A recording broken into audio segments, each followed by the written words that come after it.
सभी स्टूडेंट्स को नमस्कार बेटा। सबसे पहले तो आप सभी का हार्दिक अभिनंदन और स्वागत चैनल पर।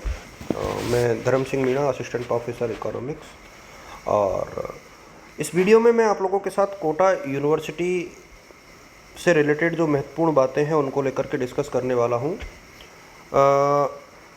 कौन कौन सी बातें हैं जिनको लेकर के हम लोगों को डिस्कस करना है। एक तो मेन चीज़ ये है कि आपके रिजल्ट से रिलेटेड आपके जो सवाल हैं, किन की सप्लीमेंट्री आई है, किन के में क्या क्या डाउट है, तो उन सबको लेकर के डिस्कस हम लोग कर रहे हैं। तो कोशिश हम लोग ये करेंगे कि इस पूरे वीडियो में आपके जो भी सवाल होंगे मैं उन सभी सवालों को लेकर के डिस्कस करने का प्रयास जो है करूँगा। जैसे कुछ बच्चों को जो डाउट है वो जिन जिन पॉइंट्स को लेकर के हैं उन सभी पॉइंट्स को मैं टच करूंगा। और वो पॉइंट्स कौन कौन से हैं, सप्लीमेंट्री आपकी कैसे आई है, किसमें आपको रिवेल कराना है, कौन रिवेल करा सकता है, उन सब को लेकर के डिस्कशन है ये। और POSO का मतलब क्या है, तो इसको लेकर के भी डिस्कस करेंगे। हिंदी, इंग्लिश या कंप्यूटर या फिर आपके इन्वायरमेंट में कितने नंबरों की ज़रूरत होती है, ऑप्शनल में पास होने के लिए कितनी ज़रूरत होती है, तो ये सारे सवालों के जवाब इस पूरे वीडियो में मैं आप लोगों के साथ देने वाला हूँ।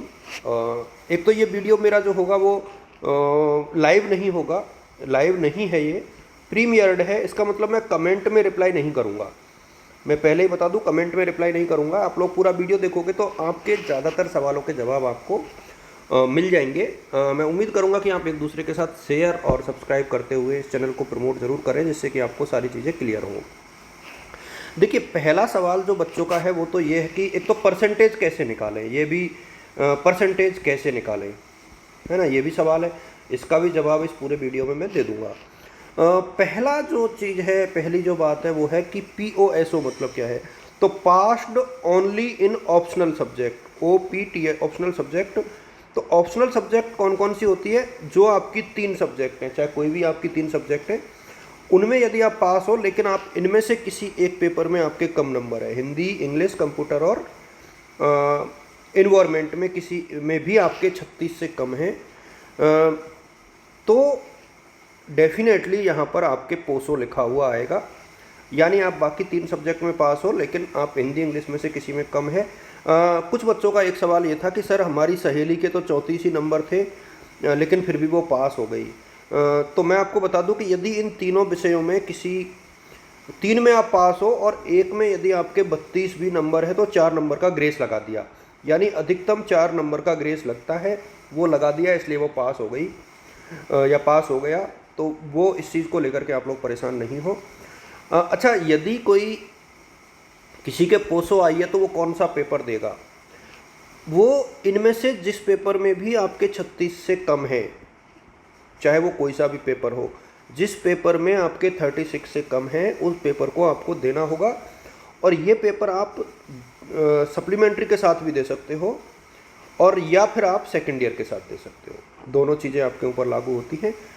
इसको लेकर के अब कोई सवाल मेरे सामने बचना नहीं चाहिए कि किस प्रकार से आप लोगों को ये करना है। तो ये जो पोसो वाला सवाल है मेरे सामने बच्चे समझ जाने चाहिए कि पोसो का मतलब क्या है। यानी कंपलसरी के किसी एक पेपर में आपके कम नंबर हैं या 2 में या 3 में, और वही पेपर होगा जिसमें आपके कम नंबर है, सारे पेपर नहीं होंगे। तो इसको लेकर के भी मेरे सामने अब जो है कोई डाउट नहीं होना चाहिए। अच्छा, सप्लीमेंट्री को कैसे चेक करें, ये एक बहुत बड़ा सवाल बच्चों का था कि how you can get the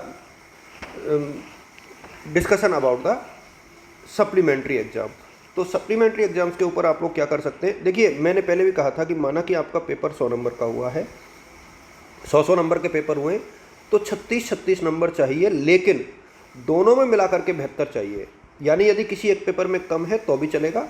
किसी बच्चे ने कहा था कि सर मेरे एक पेपर में तो 12 ही नंबर है लेकिन दूसरे में मेरे 60 नंबर हैं, तो मैं इस पेपर में फेल तो नहीं हूँ आप, जो कि दोनों में मिला करके 72 हो रहे हैं। तो ये सवाल हो गया। अच्छा, ग्रेस कितने नंबर का लगता है, तो ग्रेस को लेकर के भी बच्चे बहुत सवाल कर रहे थे। तो ग्रेस जो होता है ना वो 6 नंबर का लगता है अधिकतम। तो यानी दोनों पेपरों में मिला करके अधिकतम यदि 66 नंबर हो रहे हैं तो 6 नंबर का ग्रेस लग जाएगा, लेकिन बाकी सब्जेक्ट में पास होना जरूरी है। ये ठीक है, ये समझ में आना चाहिए। अच्छा, कुछ बच्चे कह रहे हैं कि सर हमारे तो ज़्यादा नंबर कम नहीं है, फिर भी हम सप्लीमेंट्री नहीं आए, सीधे फेल हो गए। तो फेल क्यों हुए? क्योंकि आप एक से ज़्यादा विषय में फेल हो। क्योंकि प्रॉब्लम ये है कि आपको सिर्फ एक सब्जेक्ट में ही सप्लीमेंट्री आती है, इससे ज़्यादा में नहीं। तो यदि आपके 2 विषयों में कम है तो आपको सप्लीमेंट्री नहीं मिलेगी, आप फेल माने जाओगे। तो ये एक महत्वपूर्ण सवाल है, तो और सप्लीमेंट्री का जवाब भी। अच्छा, सप्लीमेंट्री कैसे चेक करनी है और कौन से पेपर में आई है, इसको लेकर के मैं थोड़ा सा आप लोगों को बता दूं। देखिए, माना कि अच्छा एक चीज़ और है, जिन बच्चों के पेपर 75 के थे, यानी जिनमें प्रैक्टिकल होता है, ज्योग्राफी, इकोनॉमिक्स, इसके अलावा साइकोलॉजी, ना होम साइंस, ऐसे विषय जिसमें प्रैक्टिकल होता है, इनमें आपको 27 चाहिए, लेकिन दोनों में मिला करके आपको चाहिए 54। तो ये यहाँ पर किसी बच्चे को अब डाउट नहीं होना चाहिए कि इसमें 54 मार्क्स जो है आपको चाहिए। अब ये चीज़ हो गई। तो अब सप्लीमेंट्री कौन से पेपर में आई है? देखिए, सप्लीमेंट्री आपकी उस पेपर में आई है जिसमें आपके 36 से या 27 से कम है। यानी 75 नंबर का पेपर हुआ है तो 27 से कम, और 100 का हुआ है तो 36 से कम। यानी यदि एक पेपर में 36 से कम है तो एक पेपर में, और यदि 2 पेपर में ज़्यादा है तो फर्स्ट और सेकंड दोनों में सप्ली है। इसी प्रकार से 27 वाले में भी यदि एक पेपर में 27 से कम है तो एक में, और यदि दोनों में कम है तो दोनों में। इस तरीके से आपको सप्लीमेंट्री के पेपर्स के बारे में पता जो है बहुत आसानी से लग जाएगा। तो ये आप लोग थोड़ा सा देख करके चलें। मैं इसके बाद रिवेल की प्रक्रिया, मार्कशीट, इन सबको लेकर के डिस्कस करने वाला हूँ। ये वीडियो वास्तव में बहुत इंपॉर्टेंट इसलिए भी है क्योंकि बहुत सारे बच्चे जो हैं बहुत ज़्यादा बार कंफ्यूज रहते हैं इन चीज़ों को लेकर के। मैं चाह रहा हूँ कि ये डाउट आप लोगों का दूर आज हो ही जाए, है ना। तो अब मैं आप लोगों के साथ रिवेल को लेकर के डिस्कस करने वाला हूँ कि रिवेल्यूशन की स्थिति क्या है, यानी रिवेल क्या होता है और रिवेल्यूशन की में आप कैसे अप्लाई कर सकते हैं, और फीस वगैरह क्या होती है। देखिए, सप्लीमेंट्री के जो फॉर्म है वो मेरे सामने 25 सितंबर के बाद भरे जाएंगे, अभी टाइम है उसमें। रिवेल यानी पुनर्मूल्यांकन। देखिए, रिवेल में आप 6 में से किसी 3 पेपरों में करा सकते हो। फेल वाले बच्चे भी करा सकते हैं, सप्ली वाले भी करा सकते हैं, और पास वाले भी करा सकते हैं। तो इसको लेकर के कोई डाउट नहीं है, आप ज़्यादा से ज़्यादा 3 पेपरों में करा सकते हो। अच्छा, रिवेल में होता क्या है? देखो, रिवेल में आपके नंबर बढ़ सकते हैं, घट भी सकते हैं, और नो चेंज भी रह सकते हैं। तो ये तीनों स्थिति आपकी रह सकती है। तो रिवेल में आप लोग तभी कोई रीटोटलिंग नहीं होती है। कुछ बच्चे कहते थे कि सर रीटोटलिंग नहीं होती है, रीचेकिंग होती है। ध्यान रहे इस चीज़ का। रीटोटलिंग सिर्फ माध्यमिक शिक्षा बोर्ड राजस्थान में होती है, कोटा यूनिवर्सिटी में डायरेक्ट रीचेकिंग होती है। तो इसको लेकर के आप लोग अवेयर रहें। 3 पेपरों में करा सकते हैं आप लोग। रिवेल तभी कराएं जब आपके पेपर अच्छे हुए, अदरवाइज नंबर घटने की संभावना भी रहती है। इस बात को नकारा नहीं जा सकता है। अब मैं थोड़ा सा डिस्कशन करूंगा कि आपकी मार्कशीट कब तक आ सकती है। सभी क्लासेस की मार्कशीट। देखिए, मार्कशीट जो है बीए फाइनल की आ चुकी है, बीए थर्ड ईयर की आ गई, बीएससी सेकंड और थर्ड की आ गई, बीकॉम की 3 साल की आ गई, फर्स्ट सेकंड थर्ड की, और पीजी की कुछ मार्कशीट जल्दी आ जाएंगी।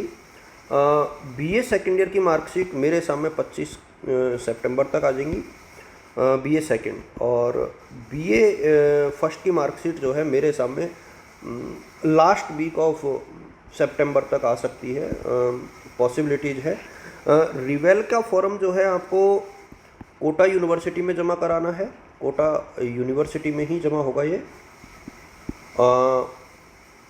कॉलेज में जमा नहीं होगा। और जमा ऑनलाइन आप भर देना, अभी 1-2 दिन में फॉर्म शुरू हो जाएंगे, मंडे से शायद। ऑनलाइन आपको भरना है, और ऑफलाइन यूनिवर्सिटी में जमा कराना है, बाई पोस्ट भी भेज सकते हो आप लोग। ये कुछ चीज़ें हैं जो मैं आप लोग के साथ साझा करने का प्रयास मेरा रहा है। और ऑफलाइन आप तब भेजोगे जब ओरिजिनल मार्कशीट आ जाएगी, उससे पहले नहीं भेजोगे।